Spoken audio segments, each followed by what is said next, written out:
Well, it's the last day of the month, and it'll be the first day for the year we actually do something on the Monaro today, so just haven't had a chance to do anything. There's a whole heap of small stuff that we need to do.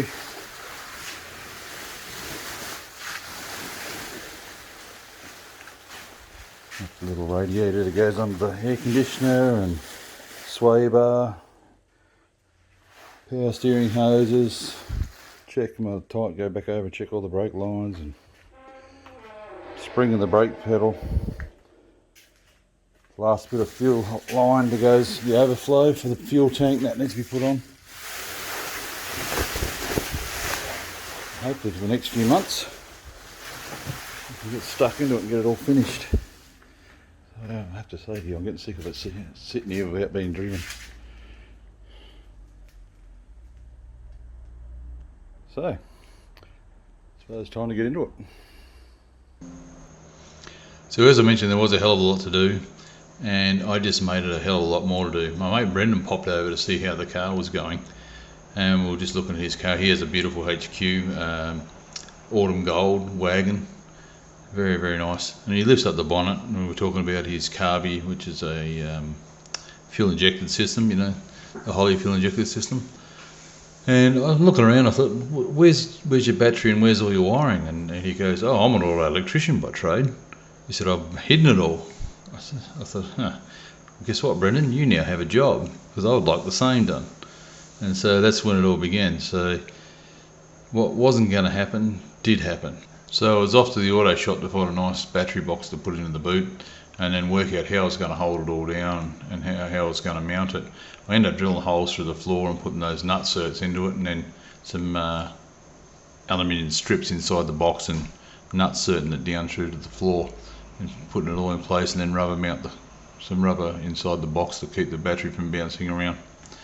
And Brendan got one brand new wiring loom and laid it in the car and started working out where everything was going to go and cutting it up into small pieces, which had to be done. So while Brendan was running the big main power lines from the battery box through the boot and into the cabin, and then out into the engine bay, so forth, and then organising where all the wires go in the engine bay and all those sorts of things, getting it, you know, sorting it all out. I was getting other things ready, like headlights and stuff like that, and getting the air conditioner all hooked up in the right place. And yeah, as I mentioned, some of these photos are not in the correct order. So I just made this little tool up. It's pretty rough, but hopefully it will knock the dents out of these the headlight trim. So we'll see how we go. So I made it the same sort of shape. It's a bit hard to hold the camera while you're hammering, so I'll give it a go, and I'll let you know if I'm smiling or crying. Cheers. So I was very happy with the result. The little timber chisel done a great job, knocked the dents out. I polished them all up, and I'd already painted the cups that hold the lights. And I was just going to pop them in, get them ready for Brendan to wire them in. And this was going to be like maybe an hour, 2 hour job. It took all day because we had to put the parking lights from down on the blinkers and put them into the globe, into the seal beam, which meant drilling holes for the back of the cups and all that sort of thing. And then of course you have to put the grill in to make sure everything looks all right, even though the front wasn't mounted on. So we did all that, and I was pretty happy with the result in the end. It was time to get all the dash ready and get all the surrounds painted. I want to have the dash looking really nice, and have it ready so Brendan can hook all the wiring up. There was also the air conditioner. I didn't mention my son-in-law Andrew gave me a heap of help with the air conditioner. He also with the motor, he helped me out, and you probably seen him in the earlier episodes where he helped you get the car out of the rotisserie. So big thank you to Andrew. He gave me quite a lot of help, and he hasn't had a mention yet. But actually we pulled that air conditioning unit out 5 times because it, not realising that, not like a HZ and HJ which I've done a lot of work on, you couldn't just pull the whole dash out. You had to work around things like the metal part of the dash. So it went in, it came out, it went in, it came out, and we finally got it in and all finished. But it was a bit of a process, and Andrew helped with all that, so really appreciate the help. So going to install the air vents today, and as I mentioned before, we had to block off a few holes, like these holes here, And the lids, my mate Brendan mentioned why we try and get some lids that fit. So these are the lids off the Nescafe Gold, and they fit perfect. I just had to pull the guts of them out and just give them a coat of black, and they push on and they fit really snug, so you don't even have to glue them on. And yeah, they work awesome. And on the other side, because this here was just too long and it's no longer in use, so I had to cut this off because it's going to be in the road of everything. And I found the lid off a isogenic shakes container works perfect for that one. To glue it all together, I found this glue. It's bloody awesome stuff. In Bunnings about $8.75 a packet. So here's the vents we've done. It sticks any plastic to any plastic. So that's the old original plastic of the car. That bit there is a funnel that I bought from Autobarn or somewhere, and that's the original, or the new connector for the AC. And same with these, just going to glue all these on, run a bit of black Slastic around them, and she should be all good. I don't know if you noticed this demo, I'll give it a bit of a clean. Looks pretty good now. Cheers. I was a little concerned using container lids, but if I hadn't told you, you wouldn't have known anyway. So once I got past that, I thought, oh, what the hell, let's just do it. Makes it a lot easier. So with the AC, I just put in a blank off panel. It just comes straight through the firewall and just mounted into there on the other side of the firewall. And the compressor is it's an old air compressor. I don't know exactly what brand it is, but they seem to read up alright and got pretty good ratings. I haven't hooked it all up yet. I've been waiting for about 3 weeks to get to 90-degree angles, so otherwise this was going to hit the bonnet, or I was a bit concerned it was. So I just mounted that straight to the firewall.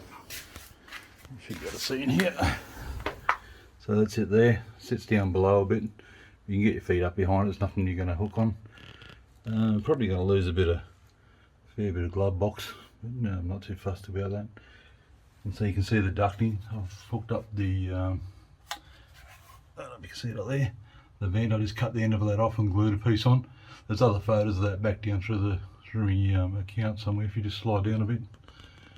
And then just had to adjust and cut vents just so they can hook up to this vent here, and then I'm going to run it across the other side, hook up the other vent when I put that dash panel in. And then I've just got two little vents. I don't know whether I'm going to run them either side of the console or on the console, or I don't know what I'm going to do actually.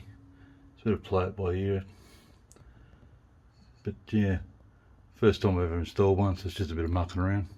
I've had to pull it out twice because it looks like there's heaps of room up there to push that in, but it's just too bloody hard. I've got too big of hands. This is Brendan working on his first in, best dressed theory. Like, he ran all the wiring and then I just had to work around him. So he was first in, he was best dressed. Worked wonderful for him, but it wasn't so good for me. But it was awesome having Brendan there, because we came across a few little problems, and his bouncing ideas off each other, and his ideas helped us get past them, which I could have been there for another day or two stuffing around trying to solve the same So thing. you think you're getting to the end of every bloody thing, it's just one small thing after another. You forgot the paint, you forgot the sand. So the never ending story. I can think of a few other things I've got to dig out and do as well. But this little sand box or blasting box is awesome. Very, very good. The console was pretty old and had flat spots worn on it, a cigarette lighter burn on it, and so I thought I'd give it a coat of satin black 2-pack and then hit it up with a bag trick. It had holes in that, but I wasn't going to fill them because I just didn't want to take the chance and damage it because it was so old. So my console had a lot of scratches in it, and because it's 50 years old, and a couple of big marks and even a burn mark there, which I'm not going to worry about too much, but it had some really big scratches. And it was worn smooth. So what I've done, I've sprayed it with satin 2-pack, and got a plastic bag, and just daubed it over the top, and just keep an eye on the pattern, and rough the surface up a bit.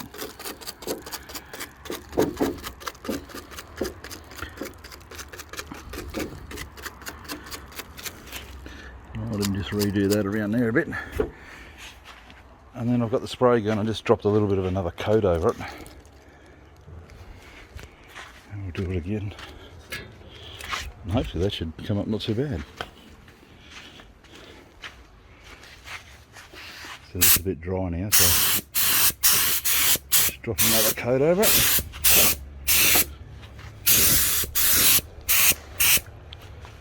As you can see, it puts a pattern back into it.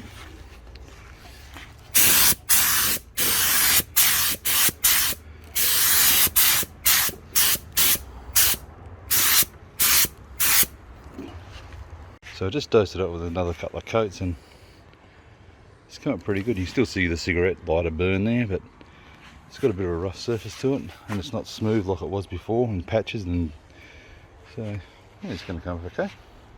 Once it dries, it'll be satin. So this is basically what I've done. This is a sample of the tool, and I'll just keep going around like such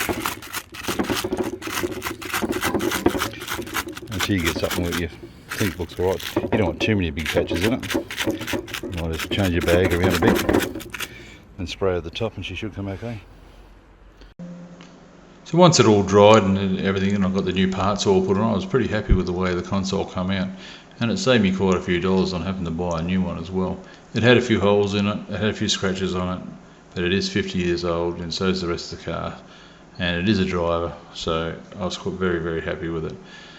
Then I was on to the next things, was the fan and heater switch, which was no longer in use, so the wires where the bracket where the wires come off and adjusted everything, I cut that off and then welded the levers up to those and put them back together, and then just screwed those into place so it just looked the part. So what I'd actually done is hidden all the air conditioning controls down in the console, which had all that on it anyway, and cleaned all the rest of these things up, and it'll all come up pretty fine. But one of the best things we had was a list, and at one stage there was 63 items on that list, 63 things to do, but it didn't feel like we were getting through it for a long while. We just kept adding to it. While as we wipe one thing off, you'd add another 2 things until we finally got through, and we got to the day where that list was just a blank board. But then we started adding to it again once we started driving the car, but that's another part of the story.